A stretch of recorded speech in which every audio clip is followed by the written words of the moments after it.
This is the latest Baseus 65 watts desktop charger with retractable USB Type-C cable and 3 AC receptacles,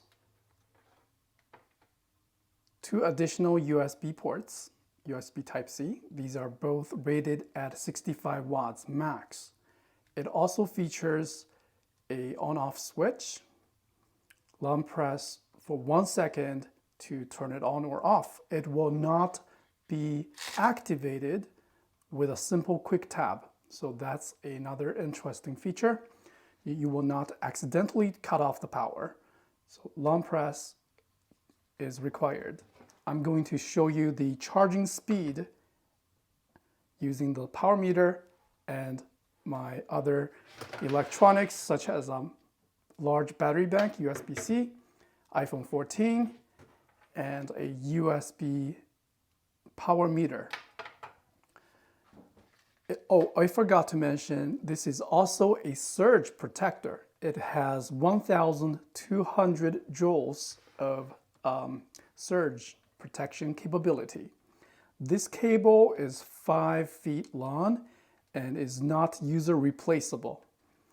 This part is magnetic, so cable management wise, this is a top-notch device. When connected, it consumes 0.3 watts regardless of its internal status. Now it is on. Still, it consumes 1.1 watts when it is on. I think this is the trade-off you have to make when adding the surge protection or 65 watts GAN internal charger. This plug is 90 degrees and 45 degrees. So imagine if I'm using it on a standard US household AC receptacles, I can use 2 of these chargers without blocking each other. One option is Coles on Fair Lake Circle in Fairfax, less than 2. Let's quickly plug it in and see its power output. This is a great way to charge my laptop when I'm sitting on my desk. Now notice there's 0 power output. Have to long press and the charging will start. I can alternatively use the USB Type-C to lightning, no, this is a MagSafe connector to charge my laptop as well, or connect a USB-C to USB Type to lightning cable to charge my iPhone. This is the optimum way to do this using its USB-C port. And notice when the USB-C port is connected, even if there is no load, the power is going to be redistributed across these 2 ports. So this port is going to only output 45 watts even when that port is not used. So do not plugging in the cable if you want the maximum charging speed to the USB-C cable. And the power distribution is like this. According to the user manual, the USB Type-C and Type-C are going to be 45 watts plus 20 watts.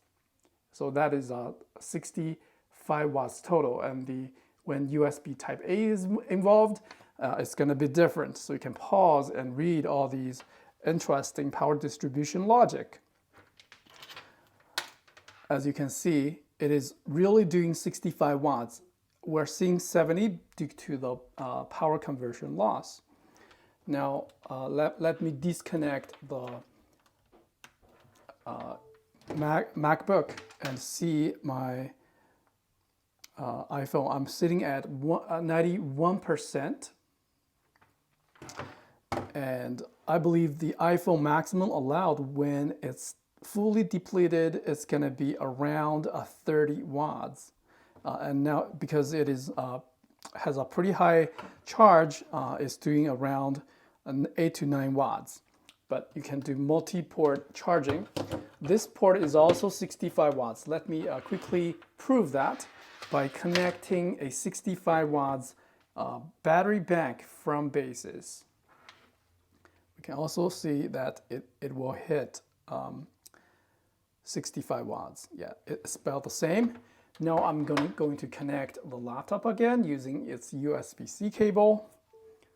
And this cable is 33 inches long. Not as long as the, this 5 feet long cord. Again, it's hitting 70 watts when both USB-C ports are fully occupied. If I long press for 1 second, it will shut off the unit. And it also controls the power output of the AC ports as well. So if you want to add more chargers to it, you can certainly do so by plugging in more powerful and 100 watts or 65 watts chargers without any problem, or have quick access to AC ports at the desk. So this is a great device to have with a minimum setup. Since this cable is automatically winded in, I can keep it pretty short and minimum.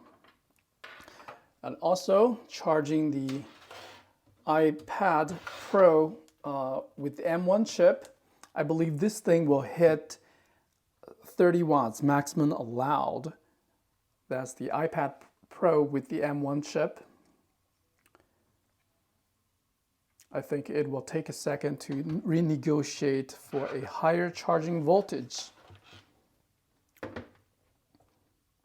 or depending on the state of charge. Here I'm not getting 30 watts, but trust me, it will get there when the, okay, 68%, yeah, it will get there, 30 watts.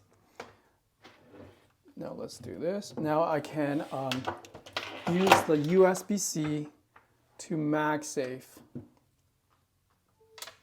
This is another way to use it, 14%.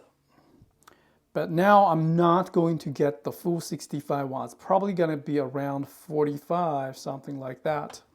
So keep in mind, if you want the fastest charging speed, you might want to disconnect fastest charging speed to your laptop. Nowadays, modern laptops all support USB Type-C connection.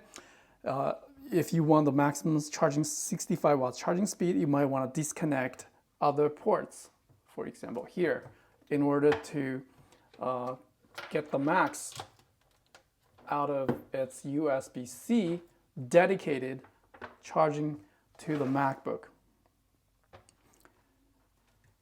Let's see. Oh, it is off. Yeah, now it is on. And I forgot to mention, this part can be peeled off so I can put it on my desk. It does not slide around as much. So yeah, it's a great charger to keep iPhone, iPad, or laptop charged when having quick access to the AC port outlets. And now I think I'd be able to max out all 3 ports. Let's do that. Now it's fully maxed out.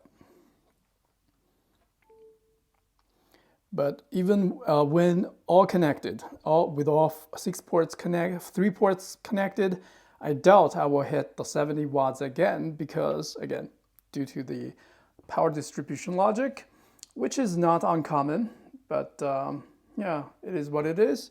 And also, keep in mind the maximum loading capacity of this charger is around 1,625 watts. So you're not going to be running 2 microwaves or heaters or power tools from this dedicated wall charger. It is really designed for office use.